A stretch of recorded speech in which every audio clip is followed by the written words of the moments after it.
Saludos. Una vez más, estamos sus amigos, el licenciado Ángel Gutiérrez Carlín, titular de la Notaría Pública número 2, por residencia en la ciudad de Acayucan, Veracruz. Y el licenciado Estuardo Dodero Campos, titular de la Notaría número 10, con residencia en Voluta, Veracruz, pero de la 20ª demarcación notarial. Pues, licenciado, ¿a quién tenemos hoy como invitada? Preséntela, por favor.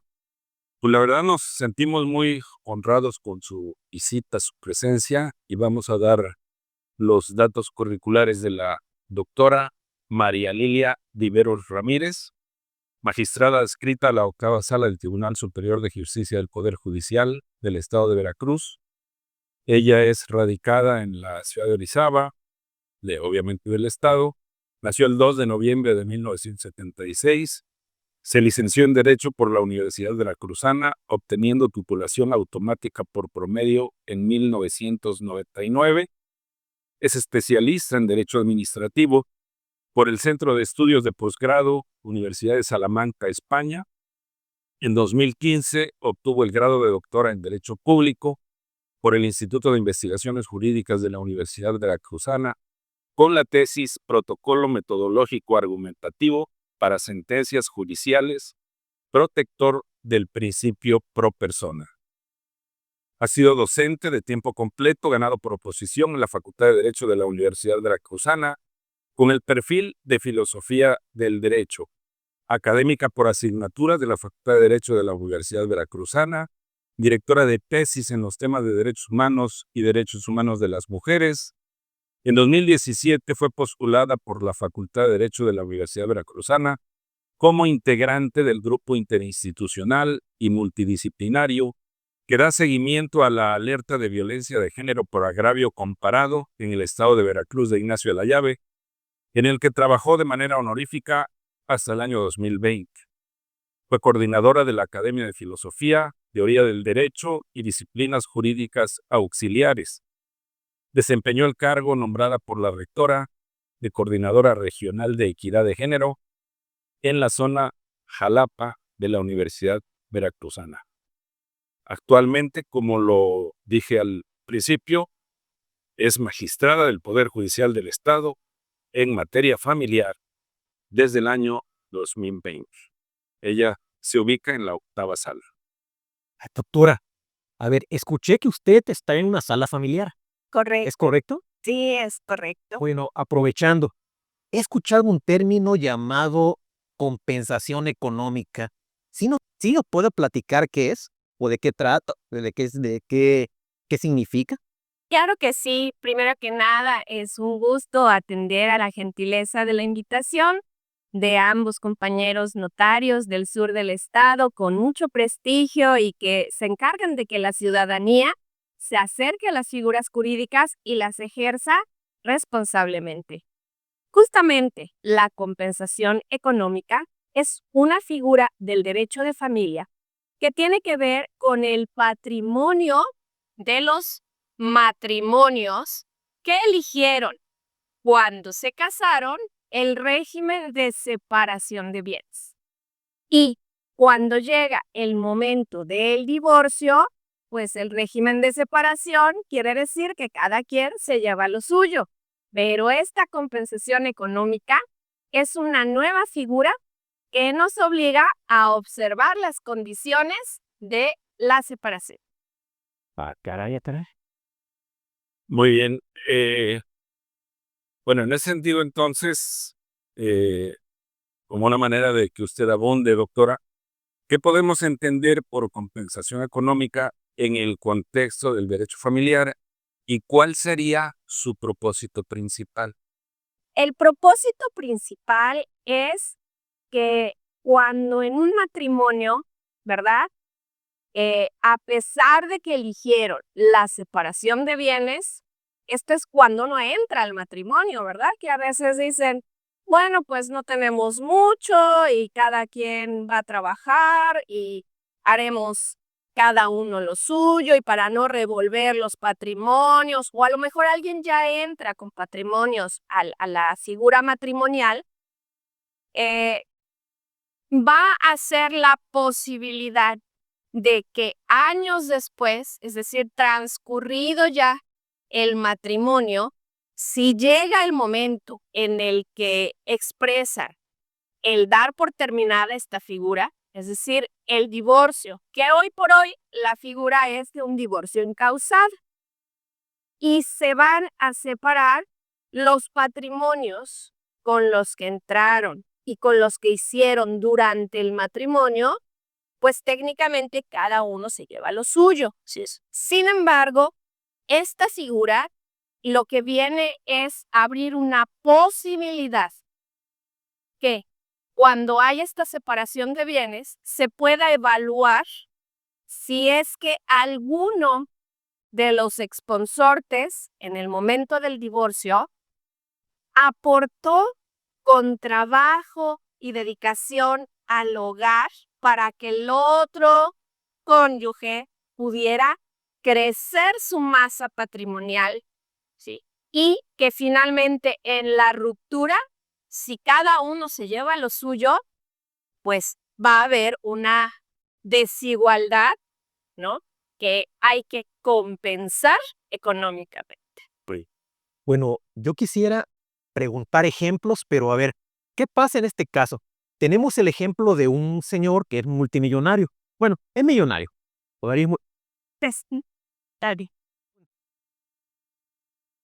Es millonario. Este hombre se casa por separación de bienes. La esposa se dedica a las labores del hogar. Sí. Pero este señor, conforme va avanzando el tiempo, pues la señora en su casa, pues prepara las reuniones para que pueda conocer a más personas. Llegan políticos, personalidades, deportistas y demás. La señora es la que se encarga de organizar todo esto en la casa. Se encarga de, bueno, de ver por su, vamos a decirle, de su apariencia física. Se encarga porque el hogar esté impecable. Se encarga del cuidado de los niños. Pues este señor que empezó siendo millonario, ahora resulta que es multimillonario. Ya empieza a salir en la lista de Forbes y toda esa gente. O sea, el señor le ha ido bien. Diría un pariente que ya come con manteca. ¿Qué pasa si este señor decide divorciarse? Les recuerdo que estaban en separación de bienes, porque como recuerdo, la figura antes era separación de bienes. Esto fue lo que hizo el señor, se lo lleva totalmente. La otra fue ama de casa, nunca pudo trabajar, nunca pudo tener otro ingreso, por lo tanto se quedaría sin nada. Con esta figura de la compensación económica, ¿qué pasaría? En este caso, ella puede solicitar una compensación económica porque el patrimonio que el señor pudo amasar o pudo crecer, invertir, ¿verdad? Fue también gracias a la solidaridad de la exconsorte en el momento del divorcio. Y bueno, no hay un criterio en la ley respecto al porcentaje que debe de ser esta separación de bienes.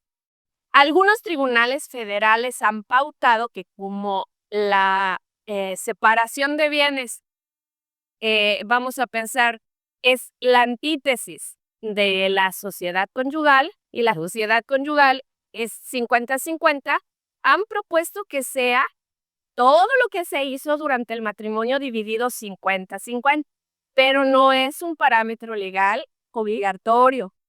Y a criterio muy personal, creo que cada caso meritaría la valoración del porcentaje que pudiera reclamarse del patrimonio del exconsorte. Solo para que le quede claro a nuestro auditorio, también pasa si los géneros están cambiados, ¿verdad? Que la multimillonaria es la señora y el caballero se dedicó pues a las labores del hogar, a cuidar a los niños. Desde luego. Incluso también recordemos que el matrimonio, hoy por hoy, en el estado de Veracruz, como en otras entidades, también se da entre personas incluso del mismo sexo. Es decir, matrimonio es la única premisa con separación de bienes. Segunda premisa, para que podamos analizar al momento del divorcio cómo quedan estas masas patrimoniales, es decir, con qué salen, ¿verdad? De bienes, muebles, inmuebles, inversiones que hagan en un momento dado evidente que a lo mejor uno de los dos, ¿verdad?, pudo acrecentar, porque está su nombre, este bien o aquella empresa, pero fue gracias al trabajo solidario como matrimonio que hicieron durante este camino, como un muy buen ejemplo el que comentas. Ah, caray. Muy bien. Bueno, pues así como en el caso del ejemplo del Liceo de Odero, en donde evolucionó el patrimonio de manera considerable, el millonario que pasó a multimillonario, esta institución que, pues, hasta cierto punto es algo novedoso, ¿qué evolución ha tenido en el derecho? O sea, ¿cómo podría usted comentar su manejo a través del tiempo? Claro, esta figura se inserta en el Código Civil del Estado de Veracruz a partir de 2020, junio de 2020, y en realidad es novedosa y quiero decir que no se ha usado tanto. Es decir, en la sala nos ha tocado conocer en algunos asuntos en apelación, en donde no hay conformidad de las partes y que parte de la litis es esta compensación. No ha habido tantos. Me parece que algunos de los que se han planteado se parecen bastante a lo que comentas, notario, en donde el señor ya viene con un negocio y luego vamos a decir que popularmente, ¿verdad? Si uno de los dos consortes viene ya con un patrimonio evidentemente mayor que el otro, siempre va a ser la recomendación familiar de amigas, amigos, notarios, abogados, abuelos, ¿verdad? Vamos a decir figuras morales que influyen en la pareja y les recomiendan firmar por separación de bienes. Lo cierto es que si la pareja no decide la separación de bienes, recordemos que en automático se van a la sociedad conyugal. Entonces, no hay mucha compensación porque hay pocos matrimonios que eligen la separación de bienes. Y otro es que si lo llegan a elegir, casi siempre es porque ya llegaron con una desigualdad económica al matrimonio. Así es. El tema me parece que para quienes nos escuchan, tenemos que trabajar socialmente también para comprender que hay figuras jurídicas que creo que las tenemos idealizadas, romantizadas como el matrimonio, moralizadas, porque ¿qué va a decir, no? La familia del novio, la familia de la novia, si yo le quiero poner ahí por separación de bienes, se va a ver mal. ¿Qué vamos a hacer? Entonces, creo que es un tema que las jóvenes parejas que están a punto de darse el sí, que están a punto de iniciar una vida juntos legalmente bajo la figura del matrimonio, platiquen, hablen siempre y hagan conciencia de que, pues, si van por sociedad, se termina y se llevan la mitad cada quien. Y si van a decidir que cada quien trabaja lo suyo, pues le pongan ahí en el formatito por separación de bienes. Acudan con su notario de confianza para que les dé el mejor consejo al momento de firmar el matrimonio también. Bueno, un detalle. Ya ve que en las situaciones de controversias de materia familiar, primero conocen los jueces de primera instancia. Pero, lo que resuelve el juez, pues puede haber una parte que no esté conforme y que evidentemente pues va a apelar. La apelación, pues precisamente quien conoce de ella son las salas del Tribunal Superior de Justicia del Estado. Ahora, mi pregunta es, a ustedes les llega un asunto, ¿qué factores influyen en la decisión de otorgar o negar la compensación económica? A ustedes ya les llegó el expediente, tienen que dictar qué factores influyen para Bueno, concederlo o no. pues regularmente, como bien comentas, quien ya decidió es el juez en la sentencia en donde dice se concede o no la compensación económica. Pero esta compensación económica no está en la ley el porcentaje, ¿verdad?, a compensar o alguna fórmula que nos permita objetivamente observarlo. Cada caso va a ser sui generis, cada caso es diferente. Por lo tanto, nosotros en la sala, los casos que nos ha tocado, hemos tratado de evaluar, pues, qué tanto fue el crecimiento de la masa, ¿verdad?, patrimonial de los bienes que pudo hacerse una de las partes en relación con la otra. Y esta compensación tiene que ser proporcional. Hay algunos criterios de tribunales federales que dicen que esta compensación tiene que ser 50-50, parecido a la división de una sociedad conyugal. En lo particular, yo no estoy de acuerdo con ese criterio, porque entonces, pues el matrimonio hubiera asignado bajo el régimen de sociedad, pero no fue su voluntad. Y si no fue su voluntad, creo que tiene que analizarse caso a caso para poder ponderar el porcentaje con el cual se pueda pagar, restituir, indemnizar de alguna manera con esta colaboración como familia, ¿verdad?, que permitió que una de las masas patrimoniales creciera más que la otra. Muy bien.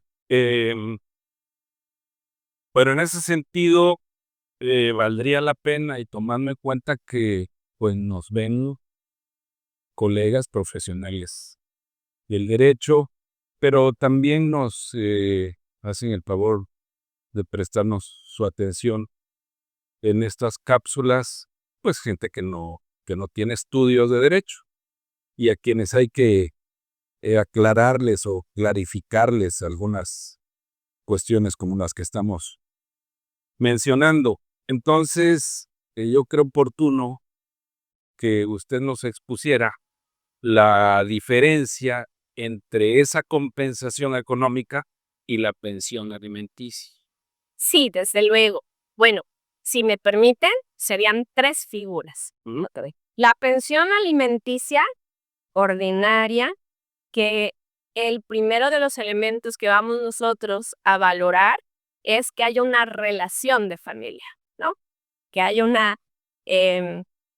para que exista el deber, pues debe de ser alguien con quien tenga una relación de parentesco o un matrimonio o un concubinato con sus características formales.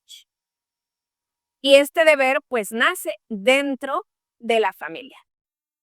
La pensión compensatoria, ahí está el truco, es o nace justamente en el momento de la disolución del vínculo matrimonial o de la separación o dar por terminada una relación de hecho, pero de manera formal, ¿no? O sea, hay una decisión de que ya no van a ser familia.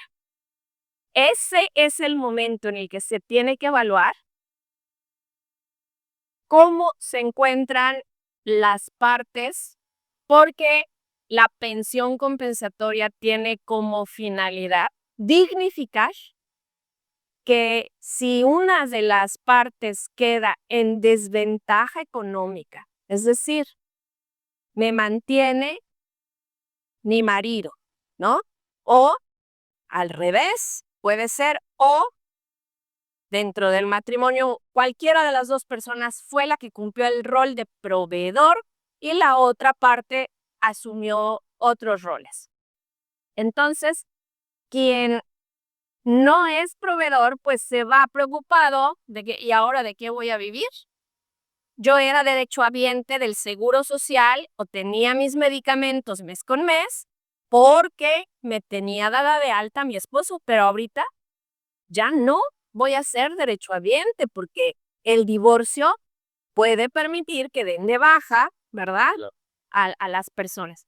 Entonces, esta pensión compensatoria es una cantidad de dinero porcentual o en líquido, tasada en pesos, para que se le dé mes con mes a la parte que queda en desequilibrio. La vertiente 1 es lo que dejó de percibir, es hacia el pasado, resarcir las oportunidades que no pudo aprovechar por estar involucrado en una relación y con tiempos cortos. Y la otra es la asistencial, como en este caso, que va a permitir que la persona enfrente inmediatamente la separación, pues sus gastos mínimos más necesarios si es que no tiene un ingreso propio o este no es suficiente para su subsistencia. La compensación económica, la figura de la cual estamos hablando y comentaba que me parece que con los colegas notarios que llevan los temas patrimoniales de las familias y de las personas, pues es un buen escenario para recordar que esta compensación económica tiene que ver con el patrimonio de la familia. Si fue en sociedad, bueno, pues se tendrá que dividir mitad y mitad. Pero si fue por separación de bienes, a lo mejor hubo un crecimiento desproporcionado y no es que esté en riesgo su subsistencia. Para eso está la pensión compensatoria. Lo que está en un momento dado es la desigualdad patrimonial, ¿no?, con la que salen los consortes del matrimonio. Oye, Javier, ¿cuáles serían los desafíos más comunes en la práctica de la compensación económica? Creo que los desafíos son en, pues, poder valorar o ponderar el trabajo solidario, ¿no?, que aportó uno de los consortes al matrimonio con su propio trabajo. Es decir, el trabajo del hogar, esto que llamamos las labores propias del hogar, la crianza, es difícil cuantificarlo. ¿Cierto? Sin embargo, hay un tabulador, hay un simulador en el INEGI que ahí te hace preguntas como ¿cuántas horas a la semana dedicas a lavar platos? ¿Cuántas horas a la semana dedicas a lavar la ropa? ¿Cuántas? Y así, ¿no? Y entonces te saca el total de horas mensuales que dedicaste a este tipo de actividades que son no remuneradas, pero que pueden transformarse o cuantificarse económicamente. Y esto nos da una idea de que a lo mejor de las tareas que yo hago, estoy aportando a la semana 2,000 pesos, 3,000 pesos al hogar. Entonces, ya. este parámetro es con el trabajo que yo hago, pero no me lo pagan. Sin embargo, si dejo de hacerlo, alguien tendría que hacerlo y se pagaría esto. Dije una cifra, por ejemplo, aunque no es muy exacto, porque el INEGI se basa en una zona económica como Ciudad de México, ¿no?, en donde pues a lo mejor la docena de camisas pues está en cierta cantidad de dinero y mando mismo la cantidad de camisas, la misma cantidad de camisas en Acayucan, ¿no?, cuánto cuesta la docena de planchado. Entonces, esta es la parte que en el momento de las decisiones hay que ir ponderando y considerando zonas económicas, actividades, Años. porcentajes, años que se imagine. Claro, desde luego, pues, cada matrimonio es lo que tiene que ser. Sí, aquí hay mucha historia, ¿no? Hay mucho que ir hacia atrás en este tipo de instituciones, ¿no? Muy bien, y entonces aquí valdría la pena preguntar, ¿qué papel juegan jueces y magistrados en el caso de la determinación de esta compensación? Claro, pues la materia familiar es la materia que más se litiga en el Estado. Es decir, estadísticamente, los juzgados familiares son los que más asuntos tienen en todos los distritos y en las salas también tenemos el mayor número de erradicaciones al año. Es decir, hay juzgados que llegan hasta los 20 y tantos mil expedientes en un año. Exacto. En la sala que estoy, hemos llegado casi rozando los 3,000 al año. Y esto obviamente implica una complejidad, ¿no? De alguna manera que la materia familiar pues se vuelve a veces, vamos a decir, el reto de que debe ser pronta y expedita, pero hay casos particulares que tienen que tomarse con mucha paciencia y a veces eso tenemos que explicar a las partes, porque si no nos dotan de toda la información, nosotros en la actividad jurisdiccional familiar tenemos la posibilidad investigadora.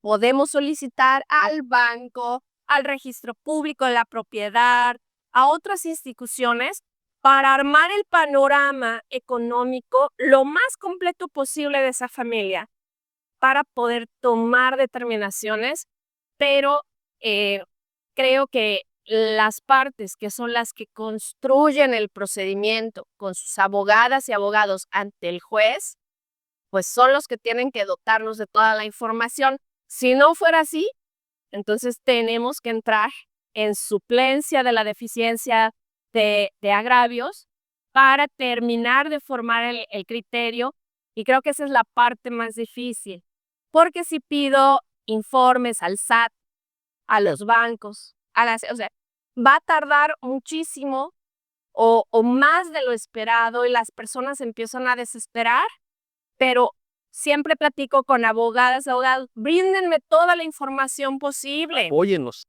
Ustedes también lo viven como notarios, cuando construyen sus instrumentos, cuando dan la asesoría, y que entre más información haya, tenemos circunstancias de modo, tiempo y lugar que son sui generis para cada persona, para cada caso. Y bueno, quiero pensar que este es así como un atavismo que podría complicar la decisión y desde luego que pues el sano juicio, ¿verdad?, que se espera de las personas juzgadoras es mantener la objetividad, la imparcialidad, el equilibrio y desde luego que construir los puentes, ¿no?, para que estas brechas de desigualdad podamos acortarlas. Muy bien. Bueno, ahora la pregunta que usted en casa estaba esperando. Saque su libreta y tome una pluma. ¿Qué recomendaciones daría usted a una persona que busca obtener compensación económica en un proceso legal? Ojo, Bueno, pues la recomendación viene ligada con lo que acabo de comentar en la pregunta anterior, que las partes como son las que construyen el procedimiento, que le brinden toda la información a sus abogadas y a sus abogados litigantes de confianza, que pregunten el asesoramiento legal, que se acerquen a programas como este, a los notarios de confianza de su demarcación, para que podamos tomar mejores decisiones como ciudadanos. Pero en lo particular, la compensación económica obviamente va a resultar exitosa si puedo probar que los bienes de mi exconsorte pues tuvieron un incremento, vamos a decir, evidente a partir de nuestro matrimonio, ¿no? Porque yo me hice cargo de la ropa, de los niños, de la casa, de los pagos, para que dedicara tiempo en las inversiones, en los viajes, en los trabajos, ¿no? O sea, esta parte tiene que ser muy clara la narrativa para poder en un momento dado, pues poder analizar el quantum y que nos puedan brindar toda la información que tengan para visualizar si efectivamente hay algo que compensar o no. y para decir, su señoría, le voy a demostrar cuando nos casamos, esta persona, este individuo, tenía esto. Ahora mire, acudí al registro público de la propiedad y veo que ahora tiene estos inmuebles, tiene estos ranchos, tiene esto. Véase, cuando nos casamos, empezó sin nada. y ahora mire todo lo que tiene. Y esto solamente de los bienes inmuebles, ¿eh? No hemos hablado. Entonces hay que probar cómo se incrementó Sí, la economía de esta persona. es correcto. Hay una anécdota por ahí, me parece que es de Michelle Obama, que le pregunta, quien fue el presidente, ¿no? Le dice: "Oye, Michelle, ¿y qué se siente ser la esposa del presidente?", o algo así medio insidioso, y ella dice: "Evidentemente, tú no serías presidente, sería mi esposo". Cualquier otro, pues, eso es el apoyo solidario, el impulso, todo que ella le dio, no se ve, no se cuantifica, pero ahí está, y está el resultado, dice, pues, cualquier otro que hubiera sido mi esposo es el que sería el presidente. Que le permitió poderse enfocar. Mira, aquí en la casa no Así tuviste ningún problema, ninguna preocupación, para que el 100% de tu capacidad intelectual la destinaras a esto. así es. Hay una película que se llama La esposa, que me parece que es con Glenn Close Ajá. y ganó un Oscar. Entonces, ahí habla también de las dinámicas familiares y de cómo hay estas, a veces, desigualdades que, como son tan cotidianas, dejamos de verlas. Pero creo que es trabajo de nosotros como profesionistas del derecho, de las familias también. Tienen acceso ya a mucha información. Entonces, que también se atrevan a romper estos tabús de: "Ay, ¿qué va a pasar si yo le digo a mi prometido que ahora me quiero casar por separación de bienes?". Nada, no tendría que pasar nada, porque es un respeto a la autonomía y a la voluntad de la persona. Pero la recomendación es que hable. Como pareja siempre mantengan la comunicación.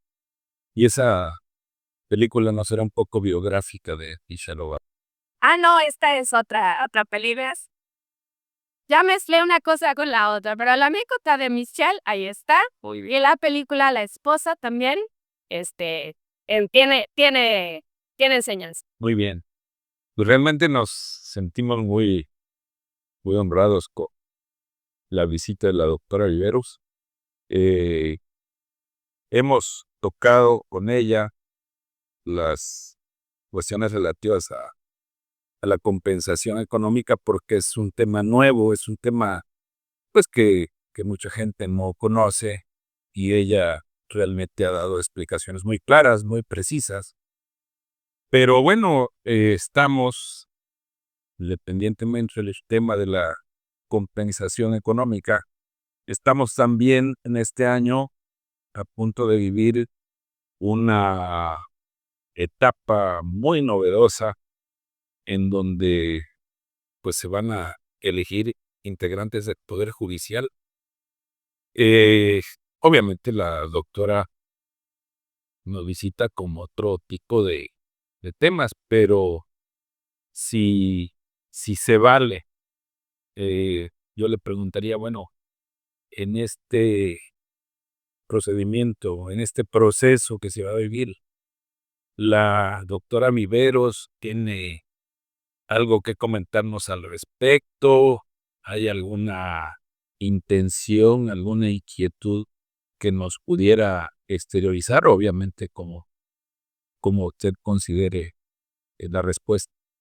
Muchas gracias por la pregunta obligada, porque sí, creo que es una preocupación ciudadana y además es una responsabilidad de todas y todos, pues, hacernos estas preguntas e informarnos. En lo particular, bueno, en la gentileza que hizo de presentarme ante el auditorio, pues yo fui nombrada en 2020 y mi nombramiento era hasta 2030. Voy a medio camino y la reforma me alcanzó. Ya en este momento es estéril preguntarnos reforma sí, reforma no, porque la reforma ya está en marcha. Empezó a nivel federal. Mañana, de hecho, ya se formalizan ciertos momentos clave para la elección federal. Pero para nosotros vamos un poquito retrasados en los tiempos. Sin embargo, tanto las personas juzgadoras federales como las personas en funciones de magistratura y de la judicatura, nos preguntó el poder legislativo, ¿verdad? Que es la primera parte organizadora, sí vamos a participar en estas elecciones. En diciembre yo entregué mi oficio notificando a esta soberanía que iba yo a participar, y esto implica que tengo la posibilidad de ir directamente a la boleta. Hubo en estos primeros meses del año convocatorias, hubo también por parte del Ejecutivo, del Legislativo y del Judicial, ciudadanas y ciudadanos que dijeron: yo cumplo con los requisitos, presentaron sus currículos, hicieron también entrevistas y ya se formularon listas de las personas que van a boleta.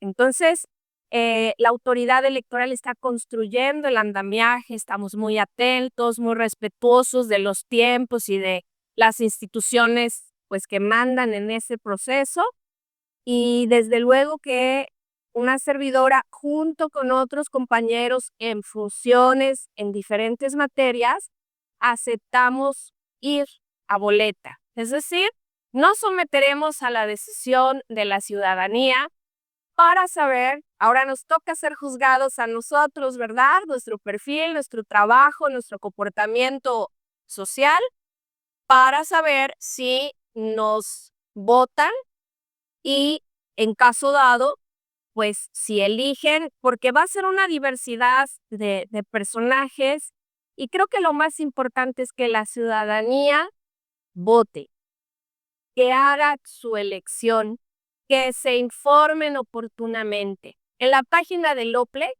va a estar la lista de todas las candidatas y candidatos con fotografía y con un resumen curricular para que puedan ir a darse una vuelta por ahí, porque recordemos que en esta elección nosotros vamos sin partido, sin colores, sin logos, sin recursos económicos, porque no nos dan dinero como candidatos. Tiene que salir de nuestra bolsa. Y ese dinero hay un tope máximo que puedes gastarte y que está calculado en razón de nuestra capacidad económica. Entonces, son elecciones, vamos a decir, ciudadanas, de ciudadanos eligiendo ciudadanos, que tomarán pues las riendas de los juzgados, del Tribunal Superior de Justicia. La invitación, si me lo permiten, es a que la ciudadanía se informe, a que acudan el día de la contienda electoral a emitir responsablemente su decisión, a que pues tengan paciencia. Es el primer ejercicio que hacemos a nivel nacional, a nivel estatal y a nivel mundial. Entonces, pues en esta ocasión, la mitad de personas en funciones vamos a someternos a la decisión, y además, pues habrá elecciones. La otra mitad le toca en 2 años. Así es que todo el Poder Judicial va a ser electo 100% después de los 2 años por la voluntad popular. Muy bien. Bueno, que darle las gracias, algo más que quiera añadir, algo más que quiera comentar. Claro que sí, pues decirles que les agradezco la gentileza de la invitación, ya que voy agarrando confianza, ¿verdad? Pues yo soy Marily Viveros, así me conocen desde niña, así me llaman en Orizaba, en la Universidad de Calapa, los amigos. Efectivamente, y ahí es en donde hemos tratado de ir, pues también brindando información, como el esfuerzo que hacen ustedes de acercar las figuras jurídicas a la ciudadanía, de difundir que haya una cultura jurídica para que vivamos mejor. Y pues yo quiero acompañarlos en su camino a la justicia. Soy Marily Viveros y me encuentran en TikTok, en Instagram y en Facebook, y seguro que ahí vamos también a colocar la liga de este programa tan importante y vamos a seguirlo para aprender de los colegas. Caray, muchas gracias. Doctora, pues muy agradecidos. Y ya que estamos agradeciendo, pues agradecemos a nuestros anfitriones. Así es. El Hotel Jarana, con mejor estancia en la Cayuca. Y por cierto, ¿ya probaron las pizzas de la Charrasca? No. Pues terminando la grabación, yo creo que vamos a pasar. Y se puede acompañar con un mimito o con un clericot, mucho mejor. Quizás en la chavasta también hay. Bueno, pues con esto yo creo que vamos a concluir una vez más, agradeciendo su presencia, agradeciendo la magnífica exposición que nos hizo durante todo el programa. Y bueno, pues independientemente de que hoy tocamos el tema de la compensación, le hacemos la cordial invitación para que si a futuro Gracias. podemos contar con usted, nos va a dar mucho gusto tenerla por aquí. Es un gusto poder visitarlos el día de hoy y cuantas veces me inviten, a mí me está encantando el recorrer todo el estado de Veracruz y poder conocer la sensibilidad de su gente, el compromiso de la gente de bien, de la gente de trabajo, de compromiso social. Y pues ahorita nos tocó recorrer el sur. Saludamos a todos los amigos de la región del Sotavento, ¿verdad? Así es. También hemos estado en el norte del centro, en las altas montañas. Próximamente vamos a visitar la Sierra de Zongolica. Ya estuvimos en la Sierra de Chicontepec. ¿Por qué hago este recuento? Porque es muy diferente la vivencia de las familias en el sur del estado que en el puerto, en las altas montañas, en la sierra o en pueblos originarios. Y hay que escucharlos y para poder formarse un criterio tenemos que conocer estas realidades. De acuerdo. Ya nada más para finalizar. Y recuerda, si conoces a alguien que se vaya a casar, mándale el enlace de este video. Que puede estar a tiempo de evitar una tragedia. Nos vemos.